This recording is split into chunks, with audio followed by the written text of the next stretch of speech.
Hi, I'm Victor Margiotta, and this is the Community Show. We are very lucky to have David Rocco back on the show. We got so much to talk about. He's very involved in the community. There's so many things that he's involved with. It's going to be a nonstop show. So we're going to start off just by saying hi to David, and thank you for coming on. Victor, it's nice to be back again. I appreciate it. And I don't know where to start. Let's start with the Yorktown Library. I had an exhibition back in June at the John C. Hart Library about my photos going back 5 years in the new Tappan Zee Bridge project. From there, I actually brought them down to Tarrytown. They have a library called the Warner Library, which is beautiful because it's right in front of the Tappan Zee Bridge. There are 3 galleries at that library. The 3rd floor where some of my photos are now, which would be September and October. And then November, I'll have what they call the Staircase Gallery. And then in May will be the main gallery of 2019. And also at the Warner Library, they'll allow me to do a presentation of the Mount Beacon 8, which we can get into later. So that's nice. But getting back up to Yorktown, the Historical Society on Thursday, October 11th, wants me to do a PowerPoint presentation of the timeline of the Tappan Zee Bridge project. So I'm looking forward to that, being that it's where I live in Yorktown. Yeah, so how are people going to be able to go to this? They can go on to the Yorktown Historical Society website. The museum has a website as well, and they'll be able to find that. I believe it's going to be at the Yorktown Community Cultural Center, which is on Commerce Street. So again, I think their shows usually start around 7:30. Okay, so we're talking about pictures of the building and the destruction of the old Tappan Zee Bridge. Right. I started following the project. My first photograph was July of 2013. And right up until now, because they're still finishing touches on the 2 new bridges, because a lot of people don't realize there were 2 bridges. They just say the Tappan Zee Bridge. Yeah. So there's twin bridges. So they actually got, 2 bridges for the price of 1. And then the demolition of the old bridge, which is also fascinating. And I was in a helicopter again about a week ago just to document the traffic now, which is headed towards Westchester County. Yeah. So now you have traffic going to Rockland on one side, Westchester on this side. And I just want to get those photographs. Awesome. All right. What inspired you to be a photographer, say? My background, carpentry and construction, I always did the before, after, and moments, just to go back and use as a showcase for people for future jobs. Sure. I did that with the Walkway project also, especially when I got into Walkway. It was very slow at the time, and then when it took off in 2007, then the progress took off, and then the project obviously opened up. I mean, in a couple of weeks, it's going to be the 9th anniversary of the Walkway's grand opening, which is amazing to think about. Yeah. So I kind of applied that same philosophy to things along the Hudson River. The Tappan Zee Bridge project also was an opportunity because I had the time, obviously the dedication and passion for it, because obviously I love bridges, but to see this historical thing built before our eyes. And I said, I got over 10,000 photographs on my hard drive. I need to get them out there. I mean, it wasn't really so much to sell them, but also to have these shows to showcase them and share them with people that couldn't see these moments, because I pretty much caught just about every milestone moment of this project from start to almost finish. Because I was out there about 2 weeks ago on Media Day with the governor. It was a nice, relaxed day. We went across the Hudson River on the boat ride. A vehicle was waiting for us, brought us along the Westchester bound side, got off in the middle center span, walked around. He did his presentations about certain things that went into the bridge. And then 2 days later was the grand opening ceremony. It's again, I was on the same one a year earlier on the Rockland bound side. So you have like 800 people in the middle of the span. The construction workers hanging out there.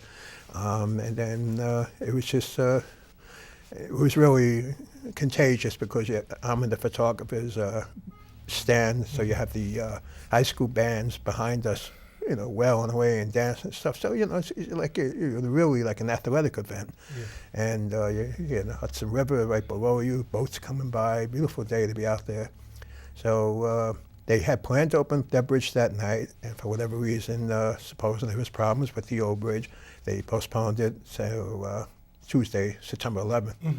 So I actually believe that was a blessing in disguise, because to have a grand opening of a bridge like this, American-built project, all the material for the most part is from American-made, and to have it on 9/11 of all days, I think it was very patriotic and timely.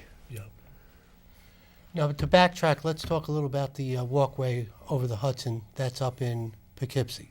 Correct. And what got you inspired to work on that project? I happened to be living in Dutchess County at that time, because we just sold our 2 homes in the town of Cortland, on Hudson and borderline. And the house we were going to buy in Yorktown, the deal fell apart, so we went to live with my father in Hopewell. So this is November of 2001. I had to renew my passport. And I went to the Dutchess County office building to renew it. Came downstairs, and in the lobby was brochure rack.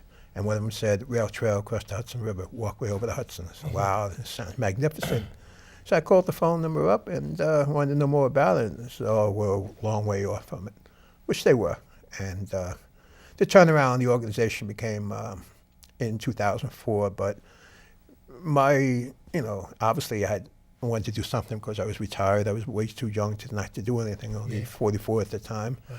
But this was the perfect thing because it was unique. I can get in the ground floor because Westchester County just did this great thing called the North County Trailway, and then it segued into the South County, up to Putnam County, into Dutchess.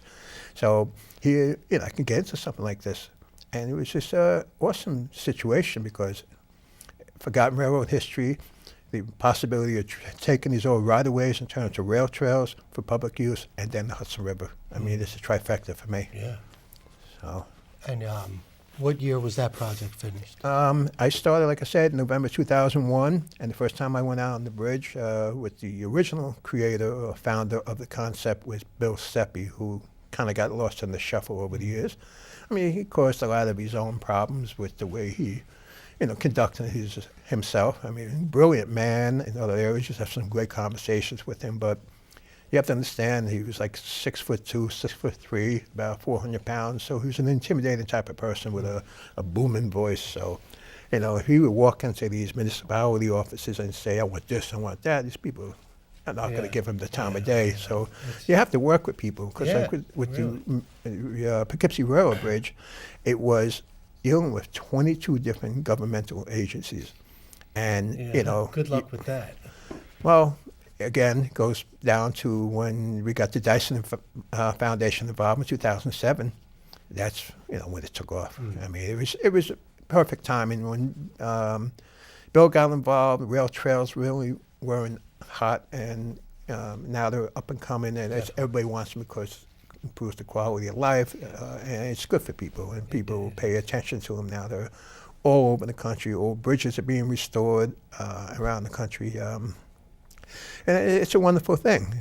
Some people have reservations about it because not my backyard type of mentality, but they find out later it actually improves the value of their homes to have people have access to something like that in the backyard. Sure. So from the walkway project, I got into the fire tower project and Mount Beacon Fire Tower project. And that took several years because it was such a challenge to get up there. I mean, I couldn't walk up Mount Beacon because of the fact of my legs and my back. But fortunately, we had the great help of the Hudson Valley Four Wheelers Association who brought us up there. Without them, we would never got the project done. Yeah, what is a fire tower? A fire tower is these steel structures that are located usually at the highest points in certain locations. They're also known as observation towers. People would man these towers from April to October, which was considered the fire season. And in its heyday, there were over 10,000 throughout the country. Now there are about 2,000. Now, for the most part, there are still some observation towers. Most of them now are hiking destinations, all taken over by local groups to restore them, because in a lot of cases, the municipality, agency, whoever owned that land or the tower wants to get rid of it, pays people, doesn't pay people. Sometimes it's take it away. And there's a guy that we met upstate Saranac Lake who helped us with our tower, who actually goes around the country, dismantles the old towers, brings them back up, restores them, and then sells them somewhere else. So he's making good money doing this. So without him also, we would never got the tower done. He gave us a great price, and when we were, finished up the work in 2012, going into 2013. So when we had the ceremony of June of 2013, that's when I found out about the Mount Beacon 8. I'm just wondering what the purpose of the tower is now. What do they use Basically, it's just a destination point, for the hikers, because when we did a lot of work on the fire tower, it's just amazing how many people make it up there. Sure, just to check it out. I mean, Mount Beacon has two peaks, the North Peak and the South Peak. The North Peak is where the Incline Railway Society has been trying to restore the Incline Railway, and they have what they call casino ruins. It's basically all concrete still there, but what a view it gives you down below to the Mid-Hudson, the Beacon-Newburgh Bridge, the Catskills. You can actually see the walkway from there. Wow. You can't see New York City from the North Peak. So you walk across the ridge and you get to the South Peak where the fire tower is, which is about 150, 200 feet higher, which is 1,650 feet up. You got an unobstructed view of New York City. You can actually see the Tappan Zee Bridge also. And also the walkway. I mean, what a view from up there. So people hike up there. Metro North has this rail service on Saturday and Sundays to bring people up to these so-called whistle stop stations, such as Manitoba and Garrison, and then or Phillipstown, or up in Breakneck Bridge Station on the borderline of Beacon, south of Beacon. They call that Dutchess Junction, right along Route 9D. So it must be profitable for them to have these two stops coming up on Saturday mornings, Saturday nights going back to the city, same thing on Sunday. So all these people know how to get to these trails because these trailheads are right there. And they just hike up and they get up there, and we can hear all these different languages. So it's just a beautiful sight to see. You can't beat the exercise, the communing with nature, and then, the ultimate destination to get up there and see the view, So you're up there and you find out about this plane crash. Yeah, well, the person that told me about it really didn't know much about it, so thanks to the internet, I was able to start, peeling the onion and start getting back deeper and deeper, and then to find out one of the 6 that were killed in 1945 was Dixie Kiefer, a Navy legend. And during that research, found out there was another crash in 10 years earlier, in 1935. 2 reservists were killed. They ended up being about less than a mile from each other. The 35 crash was actually closer to the fire tower near Beacon Reservoir on a ridge called Schofield Ridge. It's right on the borderline of Putnam County and Dutchess County. It overlooks Route 9. So if you go up Route 9, you know where the Dutchess Mall used to be and the McDonald's and Route 84. It's right in that area. About 3/4 of a mile northwest, facing Route 52, if you want to say that, and the 84 down in Route 84 in that spot is the crash in 1945 where the 6 were killed. So that's why we call them the Mount Beacon 8. So a group of us got together. I found out a local doctor, Bill Stoffe,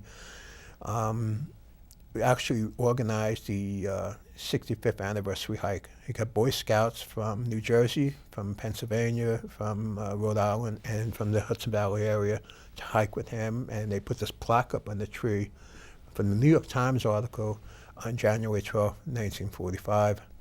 And when I found out about this and somebody brought me up to that spot and I saw the article, I said, this story has to be told to a wider audience, because this is now, we're approaching the 70th anniversary when I got involved. So I was able to reach Bill, told him about what I'd like to do, and he said, I'm all in, let's do it. So Bill and I became pretty good friends, and since that time, and the goal of our organization, we're called Friends of the Mount Beacon 8, we have a Facebook page, is to honor this man by raising money to buy 2 historic markers, one to put at each of the crash sites, and a wall plaque that will be in the town of Fishkills Veterans Memorial Park, which is located on Route 52. We have enough money to raise the 2 plaques, which the markers, which we did, and we had to order the wall plaque by the beginning of August. We had to borrow money to get that done, and the plaque should be in any day now, which will assure us to have that installed by scheduled Veterans Day ceremony. Because this Veterans Day, which is November 11th, is the 73rd anniversary of the 1945 crash to the day.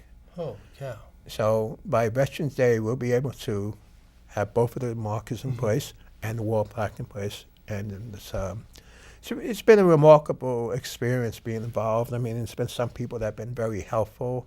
Other people just, I mean, I reached out to the Navy on several occasions, and it's like, it's just, I would say they couldn't care less, but they had too much going on, and it's like, it's dime a dozen type of stuff. They have, it's been so many people. I mean, went down to Annapolis a couple months ago to try and have Dixie keep his medals. I was trying to donate these medals, and they said, look, we only have so much room here. There's been a lot of other people who have done a hell of a lot more than he has. Not to take anything away from him, but it's true. Yeah. I mean, when you look at some of the achievements some of these people have done, it's like, it's mind-blowing. And we'll find a place. I'll find a place. And it's a family member. It's the person that gave it to me, figured that they put it in the right hands, I'll put it in the right hands. And that's what I will do when the time is right. So that's been... now, your father served. Your grandfather served, so this gives you a little inspiration to... Yeah, my grandfather actually was in America. Italy called him back. She had to go fight against us, I guess. But he came back home to America, which became his home. He was adopted home, married my grandmother. And then several years later, my father served in World War II. He was in the Navy in the South Pacific. Yeah.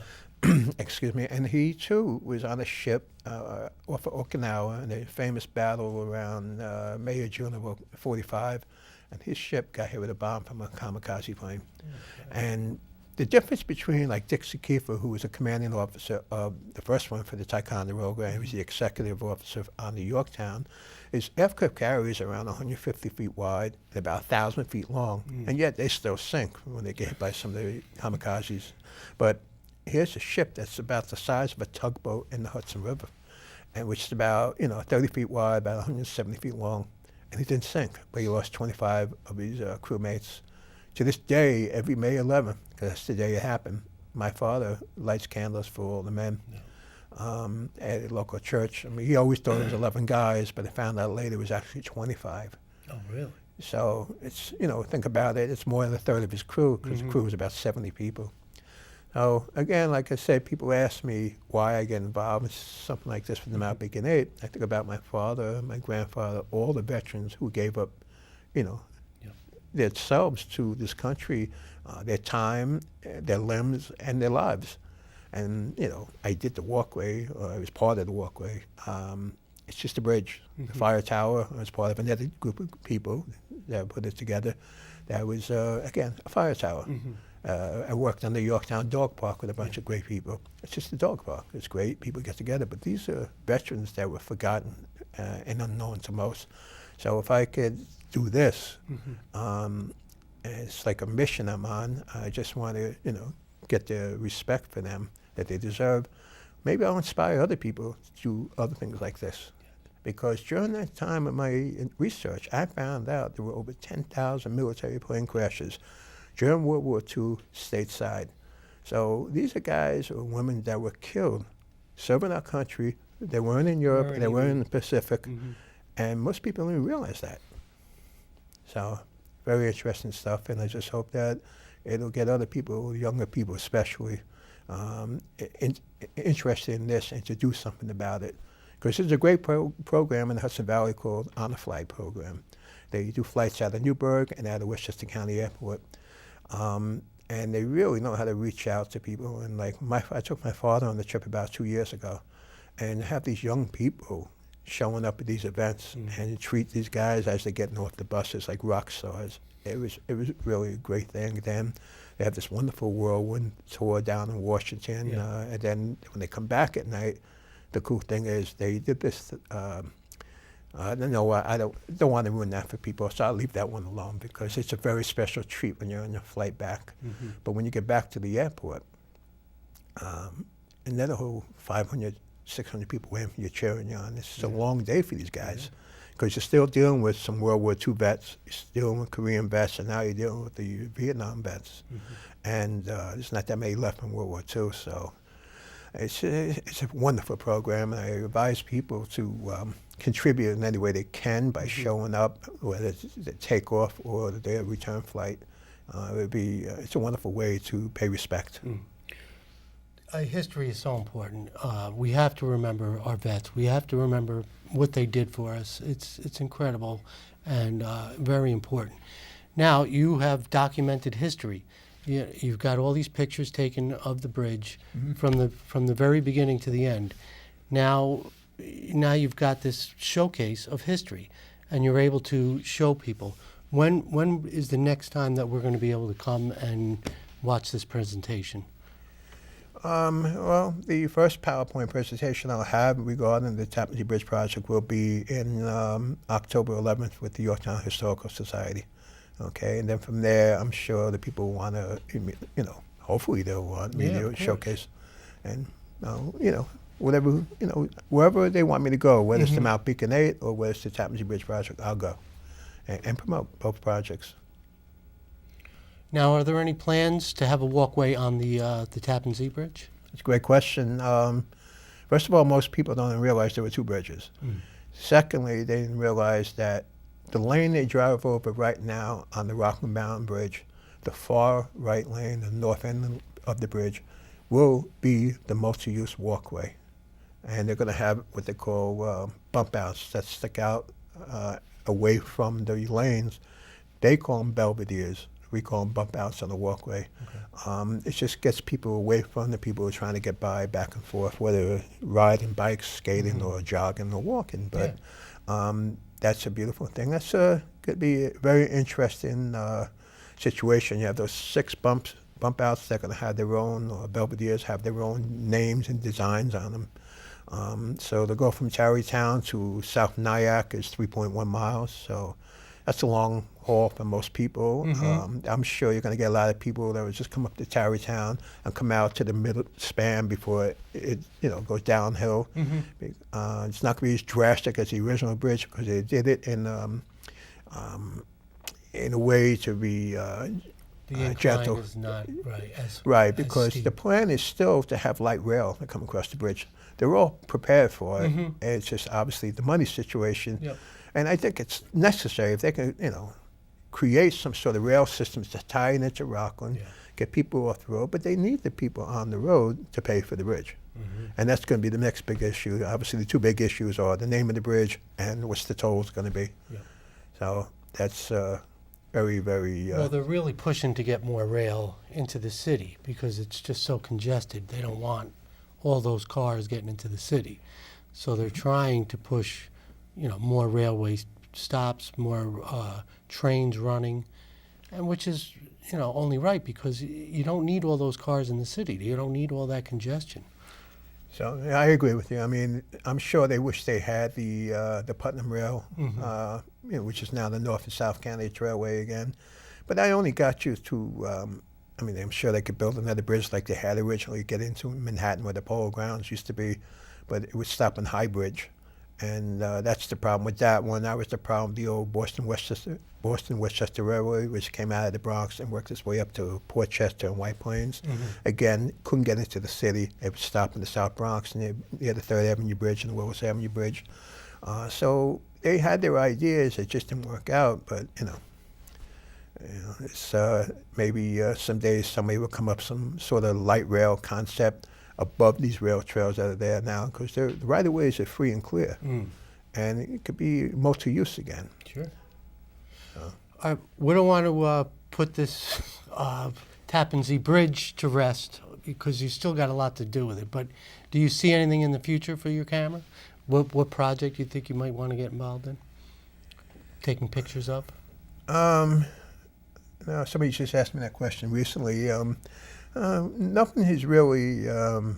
I think you still have a lot to do with this one, And the Mount Beacon 8 as well. And remember, I'm still involved with the fire tower because we have to contend with ongoing graffiti on the fire tower and the rock underneath it. I don't know how people get their jollies, leaving their names and their life stories on the side of the fire tower and the rocks below. It's just, it's disgracing, it's disgraceful, and it's defacing the property. It's a shame because, take in consideration the people that work so hard to do this. Of course. and we have to constantly go up there with gallons of paint and cover the clean it stuff, and up. it becomes like a new blackboard, nice and clean, a slate, and they start all over again. So, you know, that's You know, that's the idea of the show, though. I bring people on to talk about the good, you know. I was going to call the show The Good News rather than, you know, the community show. But, you know, you've given us so many good things, so many, you know, great ideas, great projects. You know, you're talking about this guy, Dixie Kiefer, incredible man, you know. And these are all good things, you know. We could sit here and talk about, you know, all the bad things that are going on, but that's not what this show is about. And, you know, yeah, we have to deal with it, and I understand. I mean, having to go up there and paint every couple of months is, you know, stop doing it out there. But, you know, just to bring you on and talk about all these great things you're doing, I really appreciate it. So, Vic, it's always a pleasure to talk with you on and off the air, so I appreciate everybody here and this staff, what they have been doing. I used to do this myself a few years ago, and it's a great form that we need to continue, and I hope it does continue. Yes. And I hope everybody gets behind you guys and gives you full support that you all need, including me. So, Okay. so You know, I love the fact you got to take your father up to the Veterans Hospital. Is that where you guys yeah, are? my father lives in Beacon now. I have to bring him from time to time. He just turned 93 about Oh, my a gosh. week ago. Awesome. So, you know, Happy birthday, Dad. I think I'll pass that on to him. And Yeah. it's, you know, look, he's done a lot for me in my Yeah. life. So whatever I got to do for him now, I'm more than happy to do it. You know, people ask me, why don't you move him down here? See, he doesn't want to move down here. He wants to stay up there. Yeah. So if he's happy there, leave him there. Exactly. You That's know, like I don't my think- parents, you know, we tried to talk, they had this huge house, you know, why don't you just, no, we don't want to move. We want to live in our house. And, you know, you can't say no to them, you know. You have to respect their wishes. You know, that's how they are. I mean, He hasn't been the same since we moved him out of his big house, which was a beautiful house overlooking the Hudson Valley, 1,100 feet up. It was like near the Taconic and Route 84. But he just was not behaving himself because he would go out in the bad weather and slip on the ice. I mean, how many times can you, I know. at that age, take a chance? you can't. My mom passed away at 64 because of a broken hip. Because when she got the broken hip, she got pneumonia, and that, you know, yeah, one killed thing her. led to the other. So I said to my father, how many times are you going to smack your head and, you know, take a chance? And we got to get you out of here since we know we can't, you know, believe you could behave yourself. Exactly. So it was hard Yeah. because he loved that place. You know, we built that from scratch. And, you know, it's just hard to get him off there, but it was for his own good. Okay, excellent. All right, let's just plug the book before we wrap it up. It's The Indestructible Man. Yeah, The Indestructible Man, again, whatever money I receive for the book, it goes right into the memorial fund awesome. for the monuments, because I didn't do this for the money. I just did it for two reasons: to get the word out and to honor these guys. My co-author, Don Keefe, that's what he does for a living, so he took on most of the expenses, if not all the expenses, so whatever he gets, he deserves. That's right. We're still trying to get the book in the hands of a major publisher, and it's getting close. It's possible. Whoa. We just had one recently that was small time, and it says too big for us. I said, we were ready with one, it says too. So, but Like you're overqualified or underqualified, you know? we got to find that middle ground, and maybe somebody take a chance on us. But it's a great story. It is. Don's It's an movie's awesome coming story. out at the end of October. Excellent. Hunter Killer. So they asked him to write a screenplay about one of those books that I bought from BJ's, Undersea Warrior, and that's another great story. All right, well, thank you so much. I really appreciate it. And you're going to have to come on one more time. We'll give you a couple months' notice. You're gonna have to pay me next time. All right. I'm Victor Margiotta. This is The Community Show. Thank you.